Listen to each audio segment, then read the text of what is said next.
DNA TV, మన రాష్ట్రం మన ఛానల్. భారీ పెట్టుబడులతో అనకాపల్లి జిల్లా అభివృద్ధి పదంలో దూసుకుపోతుందని, భవిష్యత్తులో ఈ జిల్లా పెట్టుబడుల్ని ఆకర్షించడంలో దేశంలోనే అగ్రస్థానానికి చేరుతుందని ముఖ్యమంత్రి చంద్రబాబు ధీమా వ్యక్తం చేశారు. గతంలో వెనుకబడిన రంగారెడ్డి జిల్లా ఎలాగైతే సంపన్న ప్రాంతంగా మారిందో, విశాఖకు సమీపంలో ఉన్న అనకాపల్లిని కూడా మరో రంగారెడ్డి జిల్లాగా తీర్చిదిద్దుతామని ఆయన హామీ ఇచ్చారు. గురువారం అనకాపల్లి జిల్లా రాంబిల్లిలో 5,400 కోట్ల పెట్టుబడితో రెన్యూ సోలార్ సంస్థ ఏర్పాటు చేస్తున్న 6.5 గిగావాట్ల ఇన్గాట్ వేఫర్ తయారీ ప్లాంట్ కు ఆయన శంకుస్థాపన చేశారు. ఈ సందర్భంగా ఏర్పాటు చేసిన సభలో ప్రసంగిస్తూ రాష్ట్ర అభివృద్ధిపై తన ప్రభుత్వ దార్శనికతను ఆవిష్కరించారు.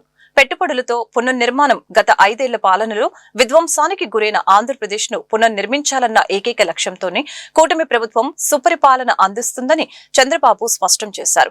ఇటీవల Arcelor Mittal Nippon steel plant కు శంకుస్థాపన జరిగిందని గుర్తు చేస్తూ ఇప్పుడు రెన్యూ ఎనర్జీ సంస్థ భారీ పెట్టుబడులతో ముందుకు రావటం శుభపరిణామమని ఈ సందర్భంగా తెలిపారు. అనంతపురం, కర్నూలు జిల్లాలో ఇప్పటికే సౌర పవన విద్యుత్ ఉత్పత్తి జరుగుతూ ఉండగా రాంబిల్లిలో సోలార్ ఫలకాల తయారీ పరిశ్రమ రావటం ద్వారా రాష్ట్రం విద్యుత్ రంగంలో స్వయం సమృద్ధ దిశగా అడుగులు వేస్తుందని తెలిపారు. ఫ్రస్ట్రేషన్ లో ఉంది. ఆ పార్టీ బ్యాచ్ నేరాలు ఘోరాలకు తెగబడుతున్నారు. అసెంబ్లీకి రారు, బయట వస్తే అరాచకాలు చేస్తారు. నిన్నే కడపలో చూశాను. నేను చెప్పకపోతే శుభ సందర్భంలో కూడా ఈ రాష్ట్రంలో జరిగే విషయాలపైన మీకు చైతన్యం ఉండాలి. అప్పుడే అప్రమత్తంగా ఉంటాం. చరిత్రలో కూడా మీరు చూడండి, ప్రతి సంవత్సరం చరిత్రలో జరిగినటువంటి విషయాలన్నీ నరకాసురుని వధ చేస్తే దీపావళి పండుగ చేసుకుంటాం. దానికి కారణం అలాంటి వ్యక్తుల్ని గుర్తుపెట్టుకుంటేనే మంచి జరుగుతుందనే ఉద్దేశంతో అప్రమత్తంగా ఉండాలని చేస్తాం. నిన్నే కడపలో దస్తగిరి అనే వ్యక్తిని చంపేశారు. చంపిన తర్వాత ఇన్వెస్టిగేషన్ చేసి ఎవరు తప్పు చేసే వాళ్ళపైన యాక్షన్ తీసుకుంటాం. కానీ వాళ్ళు చేసేది చూస్తే వివేక హత్య తరహాలో మోసం చేయాలనుకున్నారు. మీకు అందరికీ జ్ఞాపకం ఉంటుంది, నేనే ముఖ్యమంత్రి. వివేకానందుడి హత్య జరిగింది. జరిగితే సాక్షి టీవీలో గుండెపోటుతో చనిపోయాడన్నారు. నేను కూడా అయ్యో పాపం అన్నాను. ఆయన కూతురు ఇన్వెస్టిగేషన్ చేయండి, పోస్ట్ మార్టం చేయమని అడిగింది. మనం ఏ తప్పు చేయలేదు చేయమన్నాను. సాయంత్రానికి గుండెపోటు కాదు, ఇది గొడ్డలి వేటని డాక్టర్స్ చెప్పే పరిస్థితికి వచ్చారు. ఆ సాయంత్రం నేను తండ్రి లేడు, ఉన్న చిన్నాన్న కూడా చంపేశారని రివర్స్ మాట్లాడాడు. మరుసటి రోజు నా చేతిలో కత్తి పెట్టి నారాసుర రక్త చరిత్రని సానుభూతి పొంది ఓట్లు సంపాదించాడు. ఇప్పుడు అదే తరహాలో ఇది కూడా చేయాలంటే అలర్ట్గా ఉన్నాం. నేను ఎప్పుడు కూడా మోసగాళ్ల పైన కన్నేశాను. నేను ఎప్పుడు మోసగాళ్ల పైన కన్నేసి ఈ రాష్ట్రంలో ప్రజల రక్షణకు భరోసా ఉండదని మరొకసారి మీ అందరికీ హామీ ఇస్తున్నా. ఏపీ మంత్రుల బృందం సింగపూర్ పర్యటన 3వ రోజుకు చేరుకుంది. సింగపూర్లోని ప్రఖ్యాత టూవాస్ పోర్టును ఈ రోజు మంత్రుల బృందం సందర్శించింది. ఈ సందర్భంగా పోర్టులోని అత్యాధునిక సాంకేతిక విధానాలను మంత్రులు పరిశీలించారు. కంటైనర్లను తరలించడానికి అక్కడ ఉపయోగిస్తున్న డ్రైవర్ లేని ఎలక్ట్రిక్ వాహనాలను చూసి మంత్రులు ఆశ్చర్యం వ్యక్తం చేశారు. భారీ క్రేన్లను ఆపరేటర్లు నేరుగా క్రేన్ పైకి వెళ్లకుండానే కింద కూర్చొని రిమోట్ ద్వారా నియంత్రించే విధానాన్ని ప్రత్యేకంగా గమనించారు. షిప్పింగ్, లాజిస్టిక్స్ రంగాల్లో ఏఐ సాంకేతికతను జోడించి కార్యకలాపాలను ఏ విధంగా వేగవంతం చేస్తున్నారో మంత్రులు అడిగి తెలుసుకున్నారు. ఈ పర్యటనలో మంత్రులు నారాయణ, అచ్చెన్నాయుడు, అనిత, బీసీ జనార్దన్ రెడ్డి, సత్యకుమార్ యాదవ్, అనగాని సత్యప్రసాద్ పాల్గొని అక్కడ ఉన్న స్మార్ట్ వ్యవస్థను అధ్యయనం చేశారు. మహిళా రిజర్వేషన్లపై విపక్షాల కుంటి సాకులు చెబుతూ అడ్డంకులు సృష్టిస్తున్నాయని కేంద్ర సహాయ మంత్రి శ్రీనివాస వర్మ ధ్వజమెత్తారు. గత 3 దశాబ్దాలుగా మహిళా రిజర్వేషన్లను కేవలం ఒక రాజకీయ నినాదంగానే వాడుకున్న 2014 పూర్వపు ప్రభుత్వాలు ఇప్పుడు కూడా బిల్లును అడ్డుకునేందుకు ప్రయత్నిస్తున్నాయని ఆయన మండిపడ్డారు. బీజేపీ ఆధ్వర్యంలో గురువారం జీఆర్టీ గ్రాండ్ లో మీడియా సమావేశం నిర్వహించడం జరిగింది. ఈ సమావేశంలో కేంద్ర సహాయ మంత్రి శ్రీనివాస్ వర్మ, ఎన్టీఆర్ జిల్లా టీడీపీ అధ్యక్షురాలు గద్దె అనురాధ, జనసేన రాష్ట్ర జాయింట్ సెక్రటరీ పోతురెడ్డి అనిత, తదితరులు పాల్గొని మాట్లాడారు. పార్లమెంట్ లో బిల్లు వీగిపోయేలా కాంగ్రెస్ మరియు దాని మిత్రపక్షాలు కుట్రలు పన్నుతున్నాయని చెప్పారు. దక్షిణాదికి అన్యాయం చేసేలా విపక్షాలు వ్యవహరిస్తున్నాయని తెలియజేశారు. కాంగ్రెస్, డిఎంకే, టీఎంసీ, సమాజ్వాదీ వంటి పార్టీలు మహిళల రాజకీయ చైతన్యాన్ని ఇష్టపడటం లేదని అన్నారు. ఎన్టీఆర్ జిల్లా టీడీపీ అధ్యక్షురాలు గద్దె అనురాధ మాట్లాడుతూ ప్రతిపక్షాలు పితృస్వామ్య భావజాలం వీడాలని అన్నారు. జనసేన రాష్ట్ర జాయింట్ సెక్రటరీ పోతురెడ్డి అనిత మాట్లాడుతూ మహిళల ఓట్లతో గెలిచి చట్టసభలో కూర్చున్న నాయకులు మహిళలు ఎదుగుతుంటే ఎందుకు అడ్డుకుంటున్నారని ప్రశ్నించారు. భారత ప్రధానమంత్రిగా 2014లో నరేంద్ర మోడీ గారు బాధ్యతలు స్వీకరించాక పెద్ద ఎత్తున ప్రతిష్టాత్మకంగా తీసుకున్నటువంటి కార్యక్రమం నారీ శక్తి వందనం అధినియం. ఈ కార్యక్రమంలో భాగంగా పెద్ద ఎత్తున మహిళలకు చట్టసభల్లో ప్రాతినిధ్యం కల్పించాలనేటువంటి ఒక ఆలోచన. దాదాపు అంత క్రితం 3 దశాబ్దాలుగా మహిళా రిజర్వేషన్ ఉండాలి అంటూనే అది అమలులోకి రాకుండా రకరకాల సాకులు కారణాలు చూపుతూ వాయిదా వస్తూ వచ్చినటువంటి ప్రభుత్వాలు 2014 ముందు అది ఒక ఎన్నికల నినాదంగానే మిగిలిపోయింది. ఒక రాజకీయ నినాదంగా మాత్రమే మిగిలిపోయింది. కానీ దాన్ని ఆచరణలోకి తీసుకొచ్చేటటువంటి ప్రయత్నం 2014 ముందు ఉన్నటువంటి కాంగ్రెస్ పార్టీ కానీ దాని మిత్రపక్షాలకు సంబంధించిన యూపీఏ ప్రభుత్వం కానీ చేయలేదనేటువంటి విషయం మనందరికీ కూడా తెలుసు. అయితే 2014లో తరువాత నరేంద్ర మోడీ గారి ప్రభుత్వం, ఆనాడు ఎన్డీఏ ప్రభుత్వం అధికారంలో అందరితో చర్చించి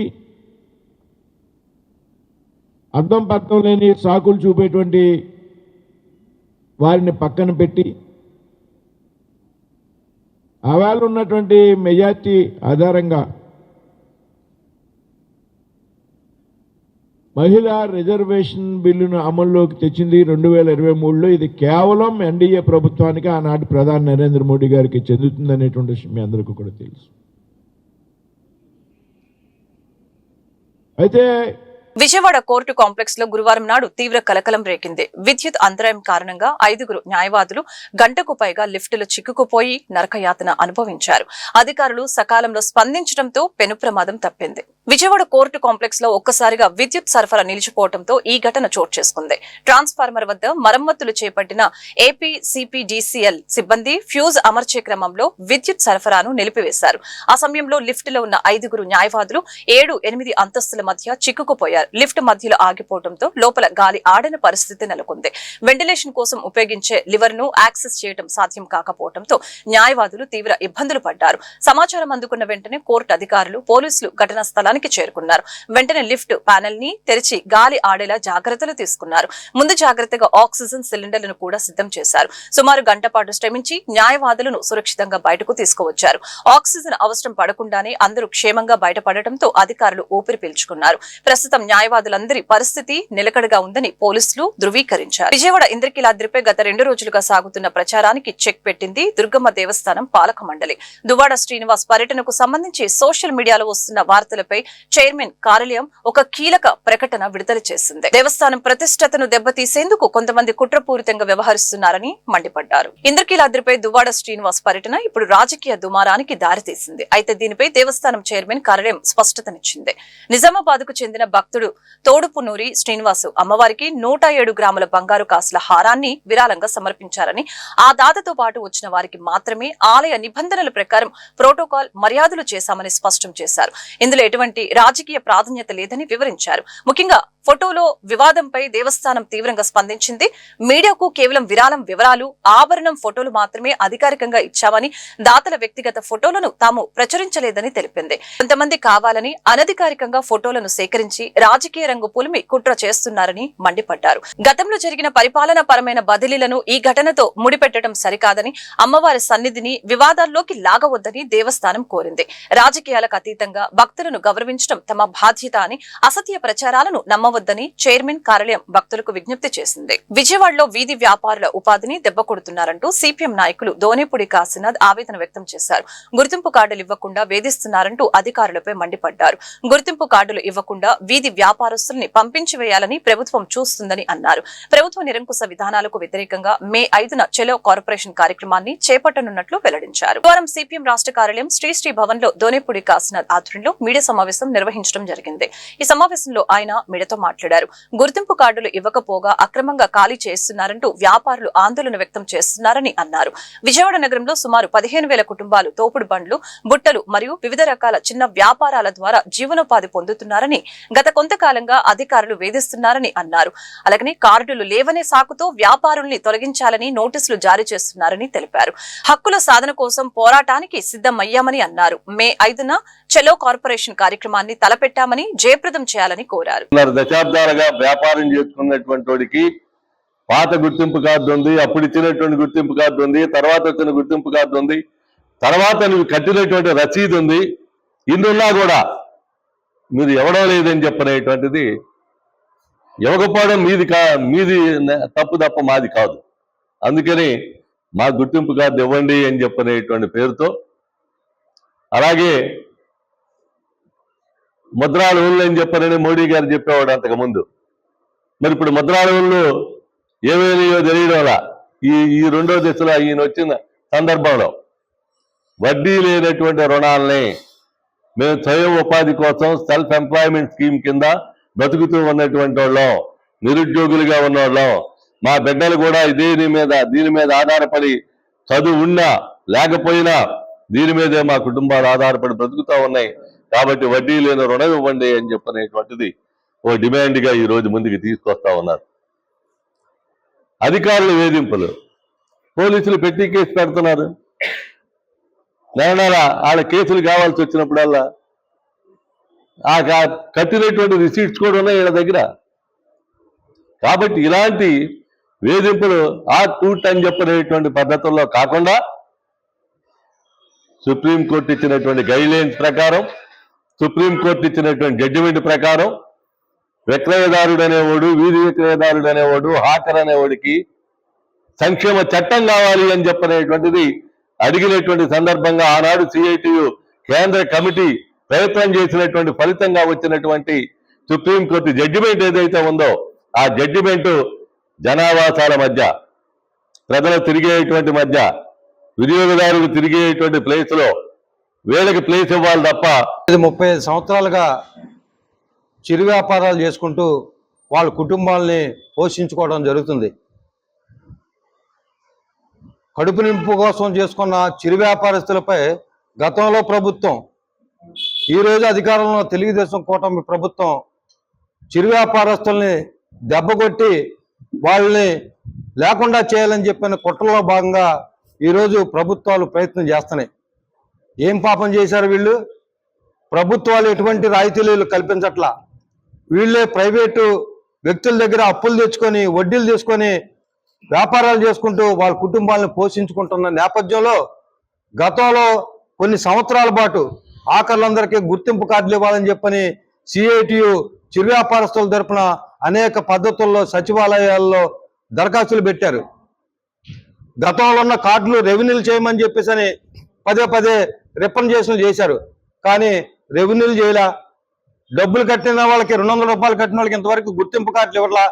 కానీ ఈరోజు మున్సిపల్ అధికారులు మీకు గుర్తింపు కార్డులు లేవు, మిమ్మల్ని ఇక్కడి నుంచి తీసేస్తామని చెప్పేసి విజయవాడ సెంట్రల్ నియోజకవర్గంలో ప్రజా దర్బార్ భరోసా ఇస్తోంది. సామాన్యుల సమస్యలకి తక్షణ పరిష్కారం చూపుతూ అండగా నిలుస్తోంది.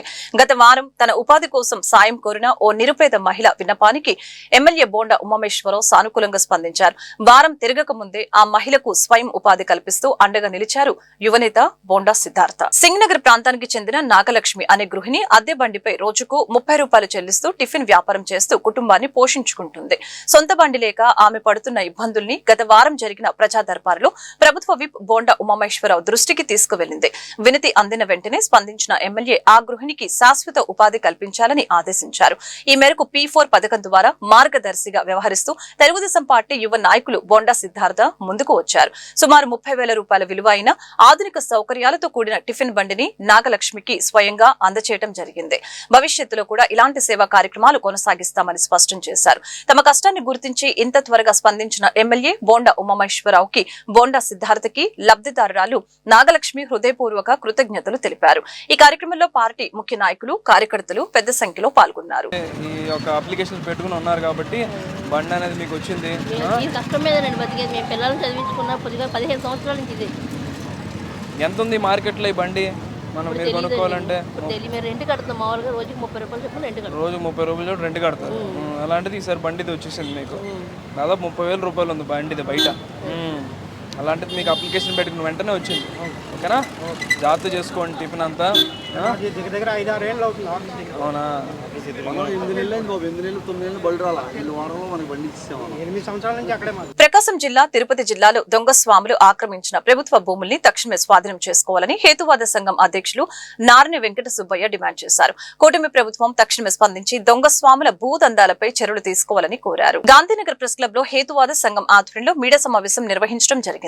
ఈ కార్యక్రమంలో భారత హేతువాద సంఘ అధ్యక్షులు నారిని వెంకట సుబ్బయ్య మాట్లాడుతూ భూములు ఆక్రమిస్తే జైలే గతి అని ముఖ్యమంత్రి చంద్రబాబు చేసిన ప్రకటన కేవలం ప్రకటనలకే పరిమితం అవుతున్నాయని అన్నారు.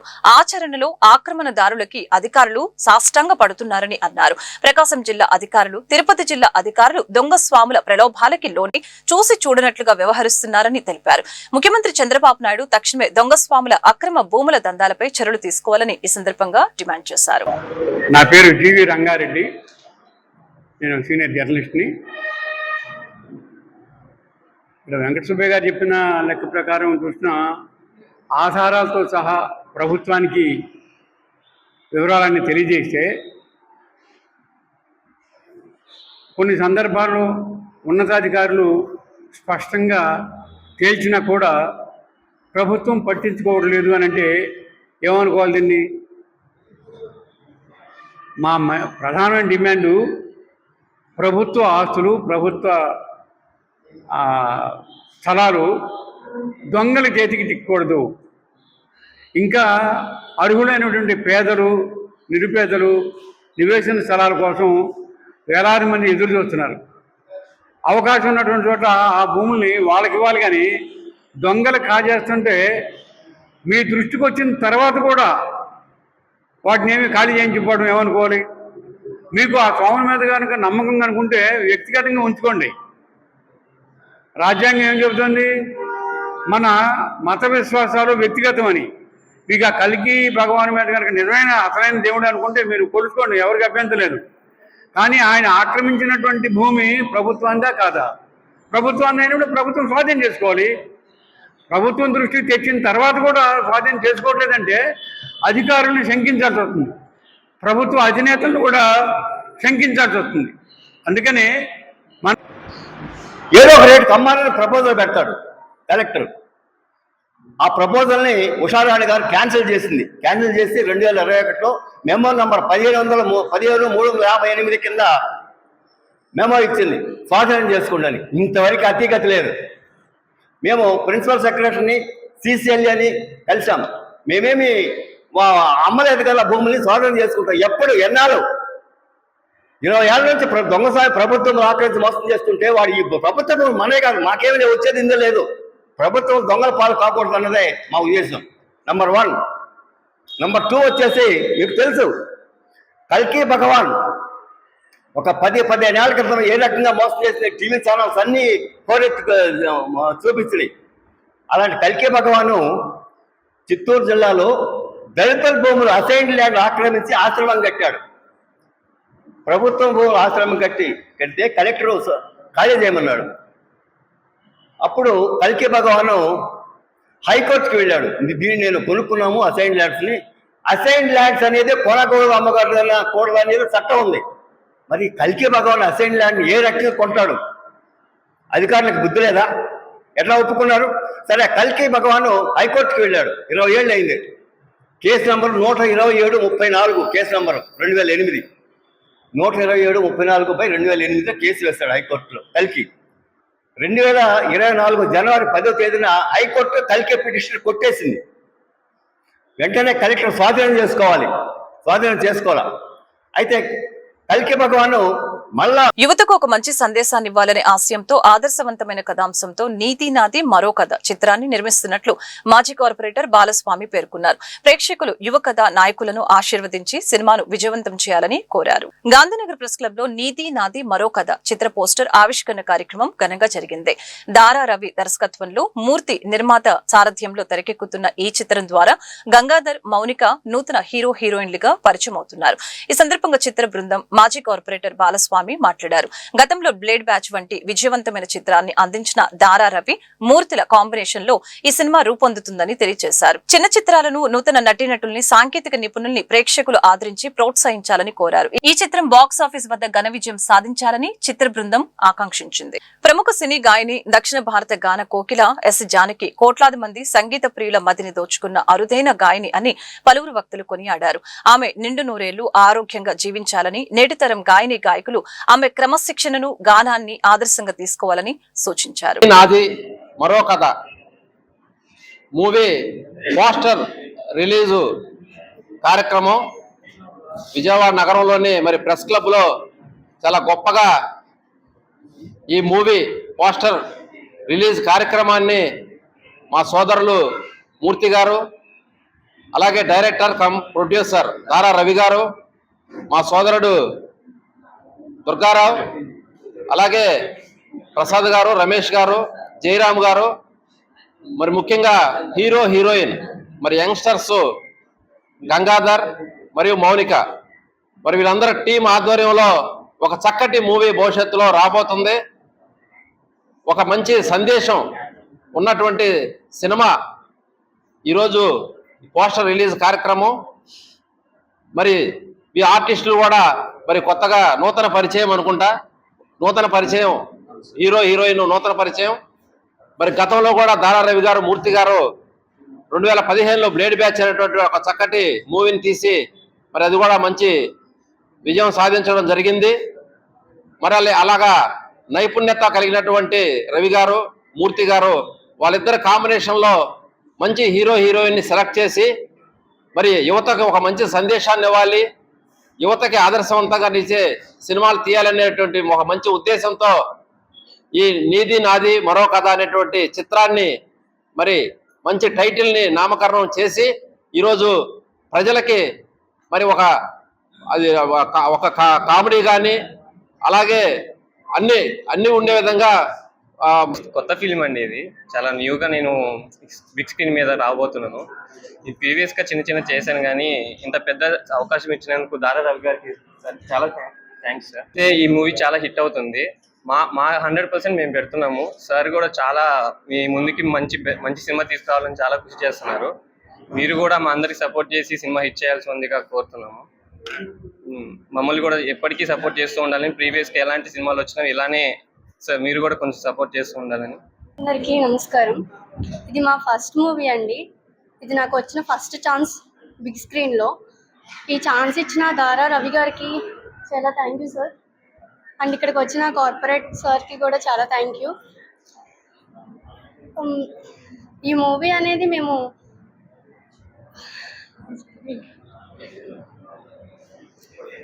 చాలా మంచిగా చేస్తున్నాము.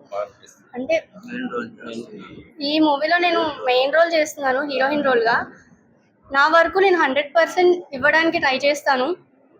అండ్ మీరు కూడా ఈ మూవీకి వచ్చి చూసి మమ్మల్ని సక్సెస్ఫుల్గా ముందుకి తీసుకువెళ్ళడానికి కోరుకుంటున్నాను.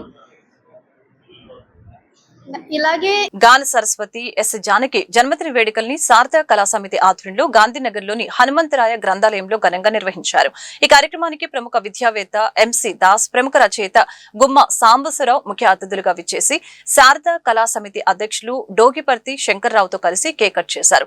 ఈ సందర్భంగా ఎంసీ దాస్ మాట్లాడుతూ దేశం గర్వించదగ్గ గొప్ప గాయని ఎస్ జానకి అని సుమారు 50,000కు పైగా పాటలను ఎంతో శ్రావ్యంగా ఆలపించి భారతీయుల హృదయాల్లో చెరగని ముద్ర వేశారని ఈ సందర్భంగా ప్రశంసించారు.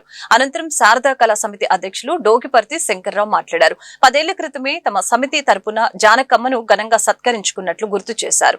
ఇక ప్రముఖ రచయిత గుమ్మ సాంబశివరావు తనదైన శైలిలో ఎస్ జానకి గొప్పతనాన్ని వివరిస్తూ చదివిన కవిత సభికులను ఎంతగానో ఆకట్టుకుంది. ఈ వేడుకలలో పలువురు సంగీత అభిమానులు పాల్గొని జానకమ్మకు పుట్టినరోజు శుభాకాంక్షలు తెలిపారు. పుట్టినరోజు సభలో పాల్గొనేటట్లు చేసిన పెద్దవారు డోగిపర్తి శంకర్రావు గారు. ఆయనకి నాకు ఒకరే గురువు, అంటే నాకు ఆయన ఇండైరెక్ట్ గా క్లాస్మేట్ లెక్క. అలాగే మా గురువు గారే ఇక్కడ ఉన్నారు. వారిద్దరి సమక్షంలో నేను మాట్లాడటం చాలా సంతోషంగా ఉంది. జానకమ్మ గారి గురించి మీరు మాట్లాడాలి అంటే నేను మాట్లాడను కానీ అని నేను ఇప్పుడిప్పుడే పద్యాలు రాసుకున్నాను. ఒక్క నిమిషమే చదివి నేను ముగిస్తాను. పువ్వు పుట్టగానే పొలుపైన గంధము పరిమళించుననుట వాస్తవము, జానకమ్మ తాను గాన కోకిలయ్యే చిన్న వయసులోని మిన్నయగుచు, వయసు పెద్దదైన పసివారి గొంతులు పలుకగలుగునట్టి ప్రౌఢ ఈమె, ఎవరి గొంతు వారికిట్టె పలుకజేయు జానకమ్మ సాటి చాటగలమే.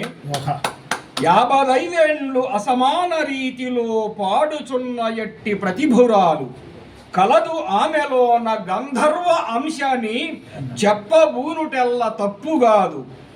కళలలోనెప్పుడు ఘనముగా నలరారు వారికెప్పుడు చెప్ప వయస్సు లేదు, నిత్యమూర్తులగుచు నెగడుచుండెడు వారు కళల మూర్తులగుచు క్రాలుచుంద్రు.